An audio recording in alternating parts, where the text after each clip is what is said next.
like a tranny. No, what did Shuki say? So you were in the room and then he kicked you? Nothing. I'm just saying he knows. Like, if he ever finds out it's me, he kicks me because of the M. Kapara video of him screaming at M. Kapara. Your title this? Beatrice in Ivy Zero. M. Kapara has syphilis. Yeah, what did you do? I got in trouble. I wasn't even on this account for 5 days, so. Damn, the girl really has nothing else to do that she has notifications on.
take me to your leader.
Flat 007.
wrong with him? I don't know. It just seems like to me, this seems like totally weird that he like thinks that like time is just an intuition that you have rather than like an obvious thing that exists outside of you that has to exist for you to change it all. To remove Green from the chamber, he was escorted out after Green ignored Johnson's admonition to sit down.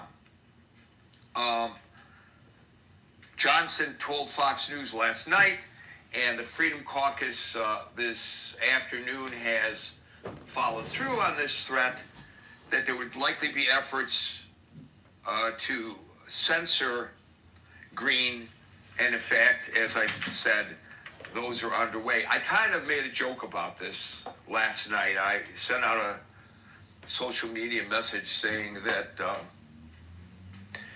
under the U.S. Capitol rules, when a president is addressing a joint session of Congress, only people with the surname of Green are allowed to disrupt. And it went over the heads of a lot of people, but I, of course, was referring to Marjorie Taylor Greene, who disrupted Biden's speech. And I just thought it was funny that they both have the same surname, and they both, from either side of the aisle, disrupted the president, who was a member of the opposite party, during their addresses. But anyway, I thought he was over the top. Many people thought somebody had to stand up to who this president is, and Green did it. I disagree, but people have the right to their opinion. Here's a little interesting aside that occurred in terms of a lack of demeanor coming from the president as well.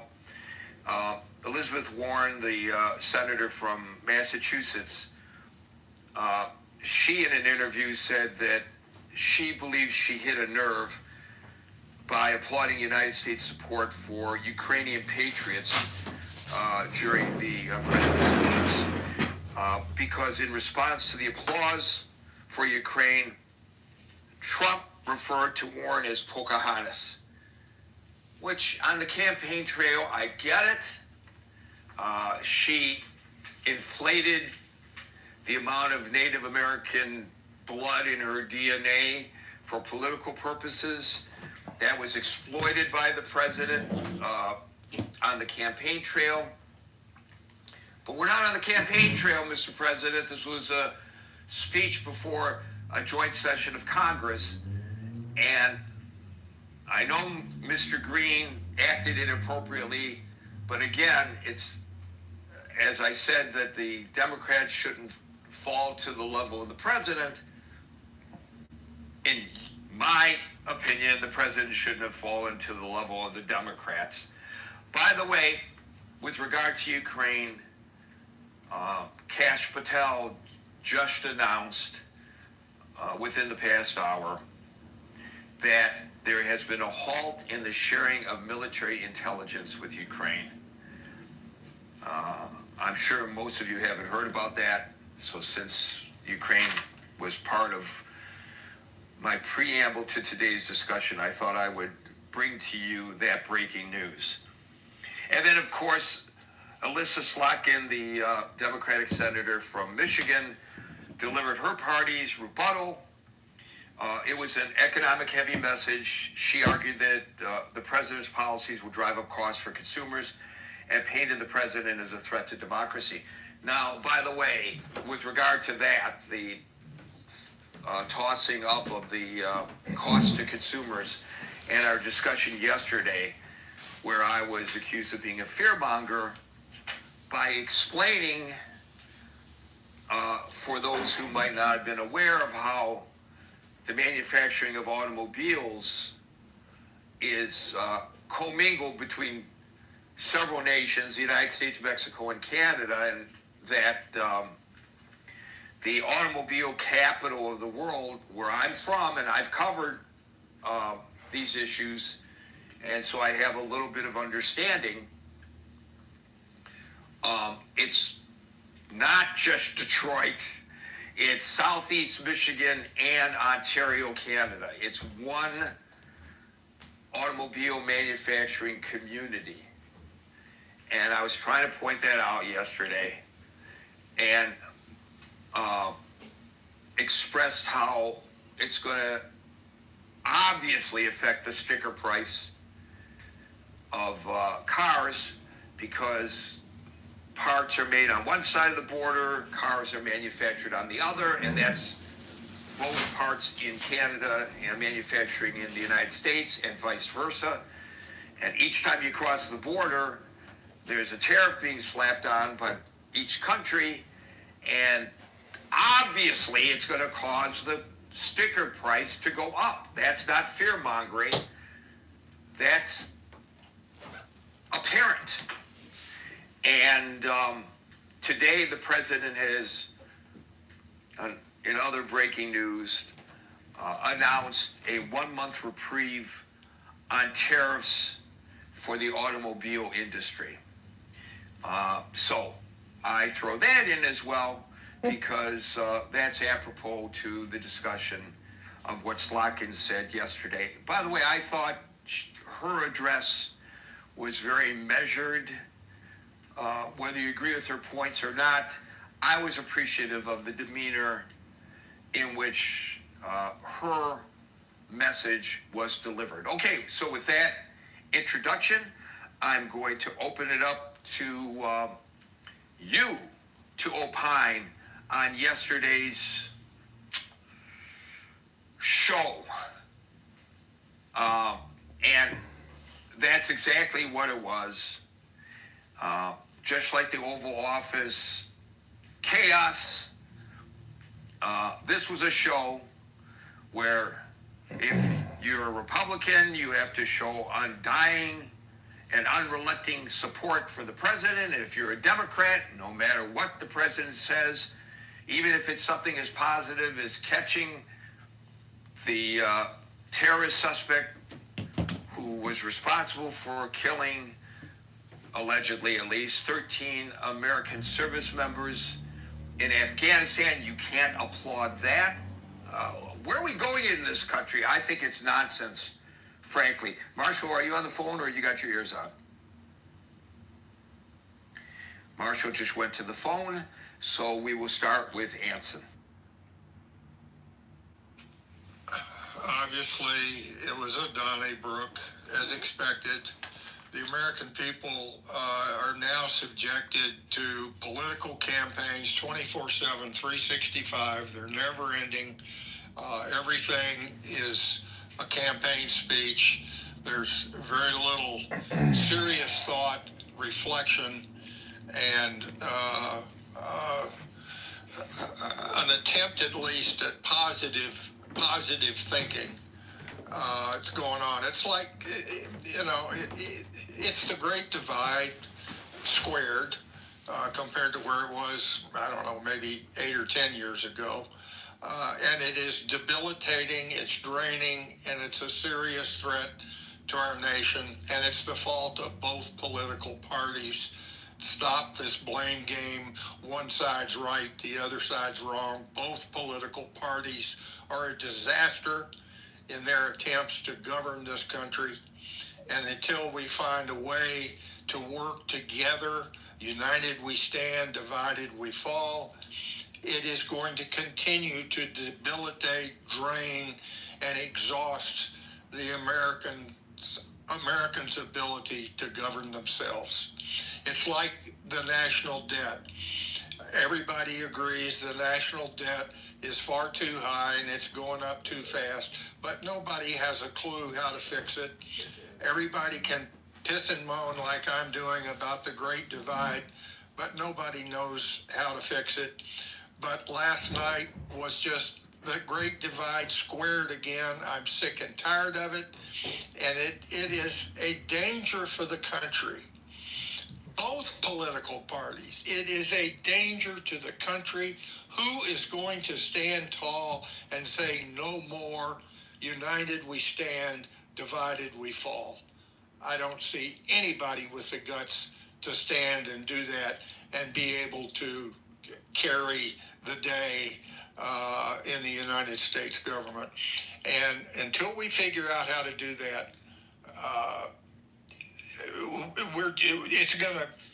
it's just gonna continue to get worse and worse and worse. And I'm very depressed about it. I don't know how to fix it. All I can do is complain about it. But a pox on both political parties for their behavior throughout the campaign, for the last, I don't know, maybe since 9/11. But it's just got to stop, and I don't know how to do it, and I have no confidence that we have any leader capable of doing it in this nation today. That's all I've got. I agree with every word that came out of Anson's mouth today. Thank you for that, Anson. And we don't have to just focus on the demeanor, which, of course, I heavily spoke about in the opening salvo. We could talk about the substance of what the president had to say as well. Feel free to opine on that. Well, I would say one good line that I liked. He said, when he talked about the border, he said he was factual that the influx of illegal immigrants is down dramatically squared. And he said all we needed to do was change the president. And that's, we didn't have to pass any bills in Congress. We didn't have to ask for more money. Yeah, we're putting some extra troops down there. But really, all it took was a change in one man, the presidency, to change the way America goes about enforcing its own laws. And I thought that was an appropriate observation on the part of Trump last night. It may have been a little self-serving, but it was not inaccurate because self-serving, narcissistic, all the bad things about Trump, absolutely. But he was right. Yeah, I agree. I agree with that. Thank you, Anson. Marshall. Hey, Gary. So one of my big pieces, and Anton, if you wouldn't mind doing a sidebar, what did you think of the recommitment to U.S. naval forces in the speech? Oh, I'm going to have to invite Mr. Anson back up so he can respond to you because I was quick on the removal to the audience. Come on back up.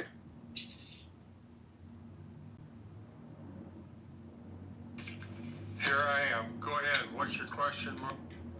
What did you make of the part of the speech yesterday where Trump recommitted to a 21st century fleet and increased naval dockyards and increased production of ships? I didn't hear anything in the speech. I listened to the whole speech. I didn't pick up on anything. But if he is supportive of fixing the maintenance backlog of ships in the United States Navy, then of course I applaud that. I'm very interested in how he's going to pay for it and how he's going to find the workforce to do it. But obviously, if we're going to have any success against China, if we don't do something about the number of ships and the quality of the maintenance on those ships in the Pacific Ocean, China's going to walk in unopposed to Taiwan in the future. Thank you, Anthony. I really appreciate that. I appreciated the factual piece about the border. It went on a little longer than I liked, but I know he's a long speech giver, so I kind of assumed it would be long.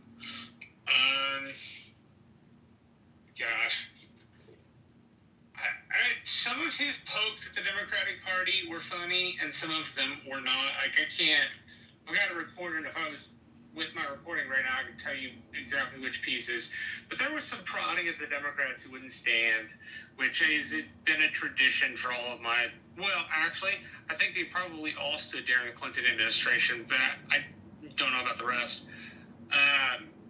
And so some of that poking was, to me, genuinely fine. But there was a large piece of it, which is, you're just being petty. I get that you can do this, but I wish you would not do this. Now, having said that, Trump's Trump. He's never going to be as diplomatic as I would like him to be. It's just not who he is. I don't know, my mother and brother's impression of it was that it was very good. It led us into a discussion about Hegseth putting troops along the U.S.-Mexico border and threatening incursions, which, depending on where these happen, would take place in the Rio Grande Valley, and it could end up making life more dangerous. Right? The way, say, for example, the revolution in 1910 happened in Mexico, the reason Blackjack Pershing's army was assembled was because Pancho Villa and Zapata had continually raided small farms and cities along the border. And so if we send in Reaper drones and troops, which I don't think you send in troops, but I think we'll probably send in Reaper drones, it just doesn't sit well with me. It also seems, to be frank, the perfect way to move Mexico into China's corner. So that kind of influence I really kind of dislike, because it would make my area a lot more dangerous. But all in all, I think it was a medium-high speech. he did well in some places and he did bad in others. So there's like there are both pieces to dislike if I'm being objective and to like if I'm being objective. Thank you, Marshall. Answer to Marshall's point about the president's remarks about the Navy. He announced the establishment of an Office of Shipbuilding. Now, of course, what that means, we don't know, nor should we expect to, based on an announcement during an address to a joint session of Congress. But I, like you, Anson, am anxiously awaiting the details of all this, and I'm imagining that there are those who cover the Pentagon generally and the Navy specifically who specialize in that, who will be the first to tell us what that specifically means. So you and I will both keep an eye out for that. We already have an Office of Shipbuilding. I mean, we don't need another organization. We've got, it's called the Naval Sea Systems Command, at least that's what it used to be called. And they're responsible for the design, construction, and maintenance, the physical assets of the United States Navy. And they're manned by engineering duty officers by and large. We've got the organization in place to do it. It's just that the organization is operating ineptly, and it's been that way for a long time. I could tell you sea stories about it, but they'd be 35 years old, and I won't bore you with that. But you know, is there room? You know, sick dodge on them, sick dodge on the shipbuilding industry. I mean, go in and clean house and get people to do their jobs right. It doesn't take the national debt and money to do it.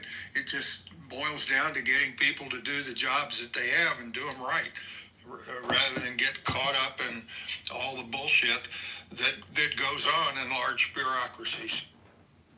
So the proof will be in the pudding, of course, to see whether that announcement is no form and no substance, or whether there's substance to it. So we'll keep an eye on that. Thank you. We won't know. We won't know for a few years. as I said, you know. Okay, when we're going to create a new office, I get suspicious because we have lots of offices. It's just the people in them don't do their jobs right. Yeah. Well, he may not know the specifics of what the infrastructure is. Often in government, they'll change, you know, they'll abolish one office, they'll create another office that does the same thing as the previous office, and they'll change the name. And that's why I raised the question of form over substance. I'm not saying that that's going to be the case here, but I'm just saying we have to keep an eye on that. Thank you, Anson. I agree. You can put me back in the audience. Yeah, no worries. Monica. Can you come back to? I definitely will. Les. I'm just thinking about the cars and the tariffs and everything. And if the cost of cars goes up, then and we have a failure of car companies, certainly I won't be buying. I think cars are too expensive right now, and if they get much more expensive, it'll even be worse, and people won't buy them. And what are we supposed to do if we ever need to make tanks or boats? Those, we need to have some manufacturing capabilities, and I think car companies are a good part of it. So I think it's also a military thing too. We need something here, and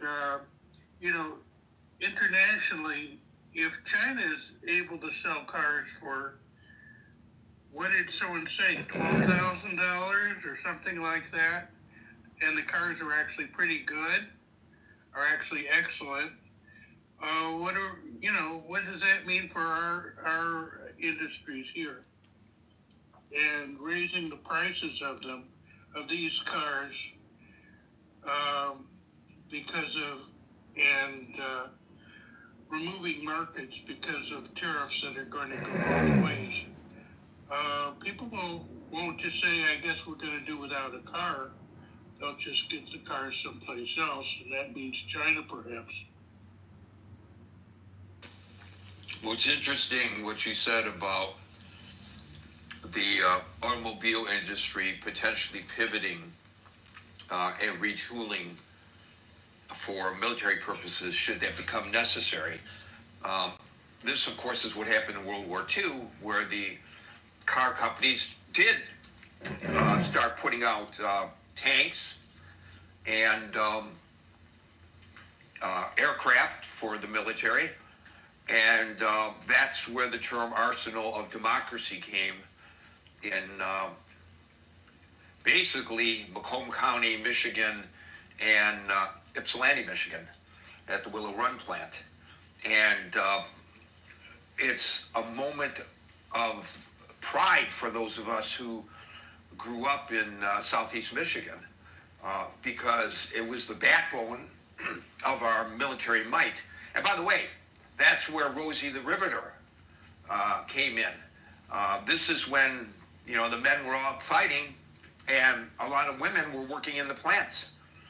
And it changed, I think it actually moved the perception of women in society from just being the homemaker to being somebody who could be a contributing factor outside of the home in society.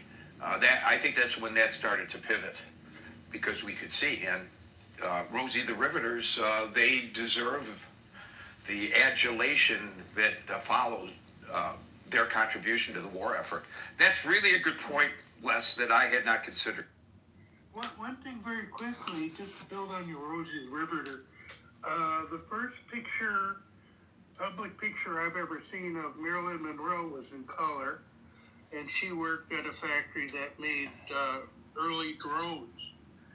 And so you can find that picture. If someone wants me to post a link to it, I could do it.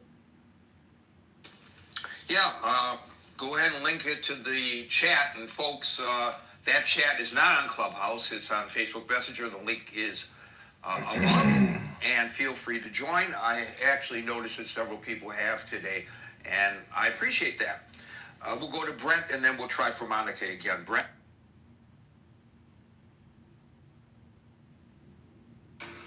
Is it BTR order or no?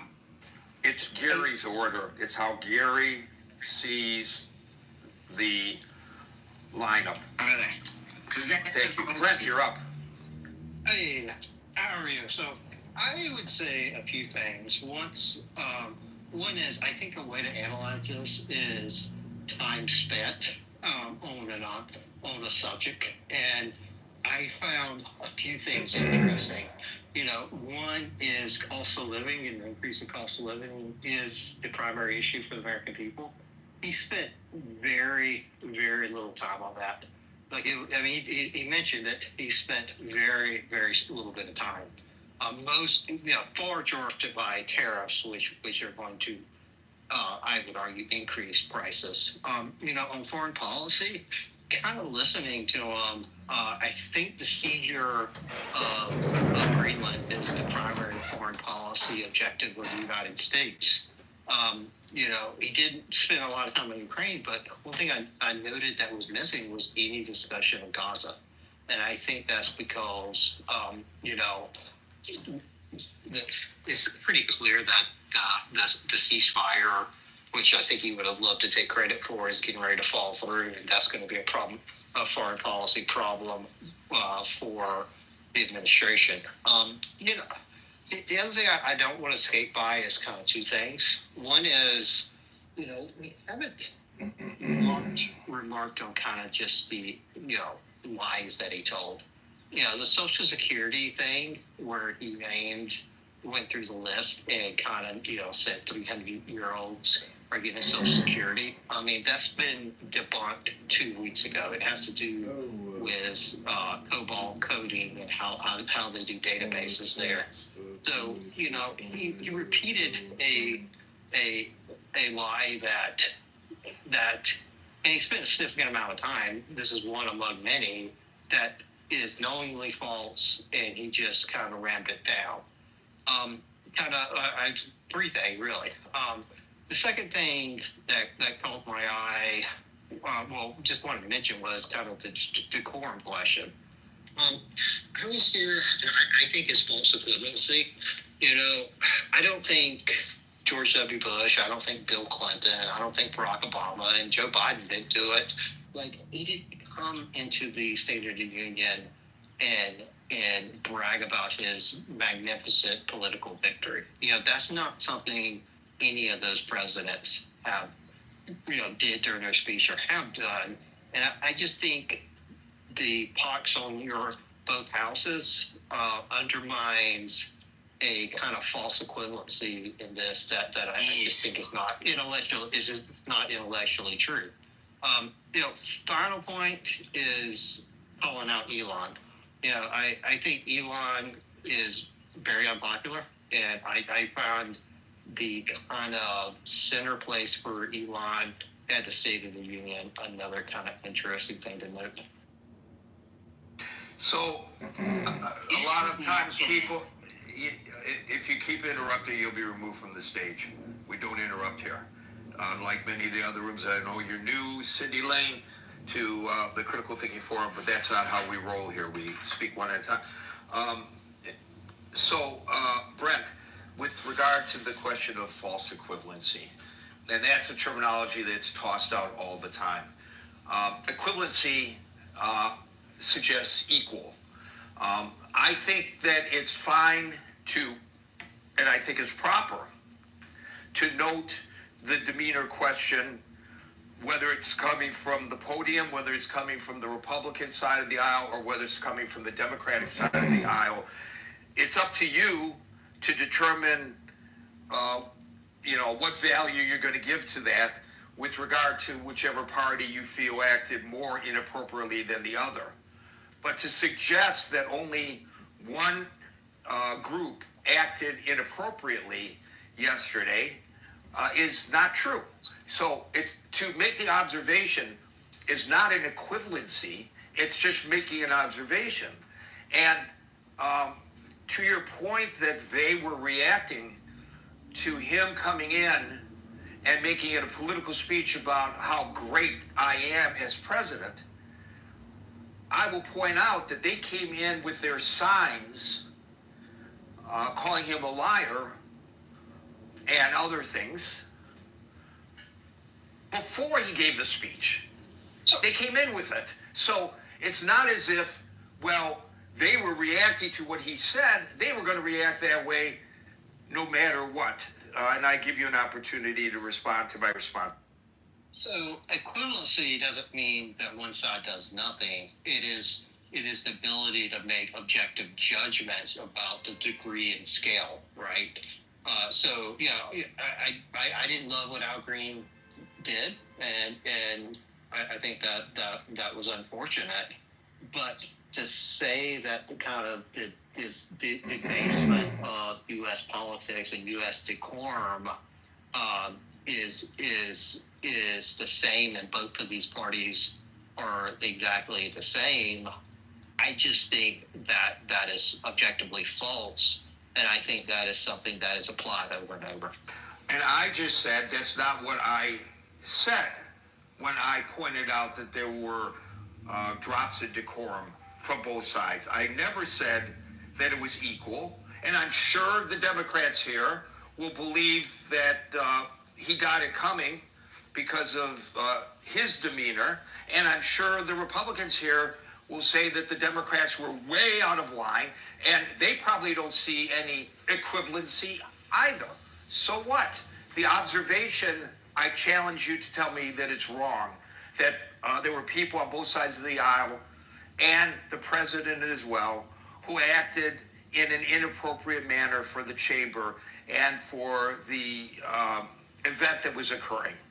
They absolutely acted inappropriately in the chamber. You couldn't even get them to stand for a 5-year-old cancer victim.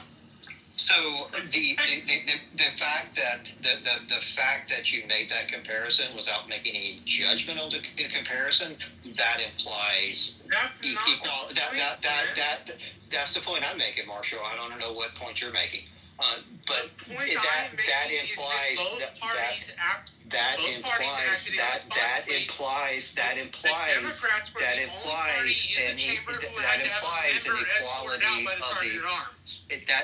Yeah, and I kind of find it also kind of curious why I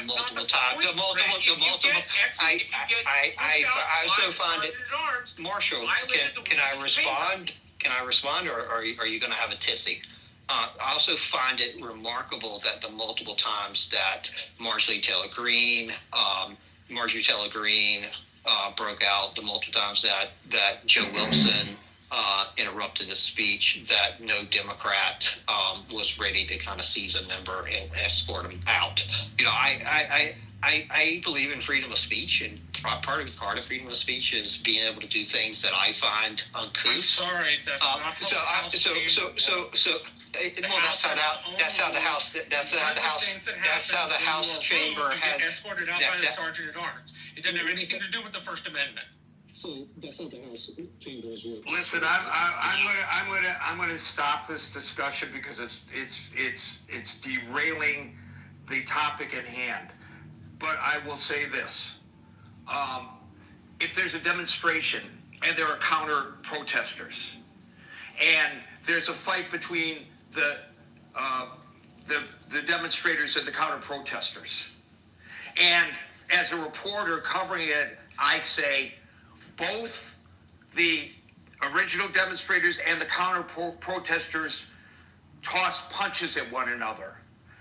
That does not imply that one is more culpable than the other, and it does not imply that they are equivalent. It just is stating a fact. They both threw punches at each other. Now, if you take a deeper dive into it, and your observation standing next to me as also a correspondent, and my observation as to who deserves the greater blame may be different, but that's not implying any equivalency. Brett, I don't think you have the right to tell me or Marshall what we are implying, especially when we both said explicitly that is not what we are attempting to communicate. Don't take our words, and it's fine if you interpreted it that way and you challenged us, but we both told you that's not what we were saying. We were not implying that. So I'll tell you this, and I'll speak on Marshall's behalf. If we gave the impression that we're talking about equivalency here, that was not our intent. Okay? But don't tell us what our intent was. That's really inappropriate, Brent, and you're much better debater than to fall into that trap, which is disgusting. Of that briefly, just since. No. I said we're not going to discuss it any longer, and if you want to talk about something else as you make your way back up the queue, I will let you. But no. So I have a silly question for you, Gary, that I hope you'll tolerate. I've been asking Clubhousers this for a couple weeks now. On your trust level of Elon Musk, on a scale of 1 to 10, where 1, you'd like to metaphorically set him on fire, or 10, you'd like to be his next baby mama, where's your level of trust with Elon Musk? Well, I can tell you one thing, I don't want to be his baby mama. Right. Because, not just for biological reasons, but I just can't compete with all those hot women. Right. That he impregnates. I think I reflect the views of many Americans who feel that he is extremely disquieting, and he, as a non-governmental employee, although I know they've given him some title as a senior advisor to the president, he's wielding a lot of weight over things that, even if he's correct about, deserve discussion before they are enacted. I am, personally, I find it difficult to understand how this administration goes in with his chainsaw and they make these knee-jerk or instant decisions based on whatever these individuals who work for him, not working for you and me, they're not working for the government. They work for Elon Musk, and they go in and they make these cuts, and he decrees that so it shall be, and so it is until it goes to court and somebody stops it. And then after they make the cuts, they say, oh my God, we fucked up. This one we shouldn't have gotten rid of, that one we shouldn't have gotten rid of. And then they have to unfire, which is a new word, I guess, unfire people who they've just fired. I don't have a problem with their attempted end result. I have a big problem with the way they are doing it, and I really find it disgusting that the richest man in the world, I think he is making decisions that affect the ability of civil servants to buy their groceries. Holy cow! Who's he from his position so aloft in the financial pecking order to go to some weather forecaster, some meteorologist, and say, your job is expendable, we don't need you? Or somebody at the FAA, or somebody at the FDA. What do you know about what these people are doing? I find it very disappointing, but I don't blame Elon Musk. He's been given the license to do this by the president, and I just think it's totally inappropriate the manner in which they are going about it. Now, I will add to that, Monica. Okay. That when I have had these discussions with people who are so upset about the waste and the fraud and all this stuff in government, that if you say what I just said, I've been getting pushback from people who say, you don't care about the waste in government, and if we allow this to continue, we will be bankrupt, and you're bankrupting the future of the country for your grandchildren. No, I didn't say that. What I said was, the goal is a good goal. The manner in which they are attempting to achieve that goal is horrible. People's lives are upended. That's not the American way. If you have a reason to eliminate positions and you can articulate that and show that these positions ought to be eliminated, and a process of review takes place, and then the positions are eliminated, and I believe there is a process for this. It may not be a very good one, and maybe it needs to be streamlined. That's great.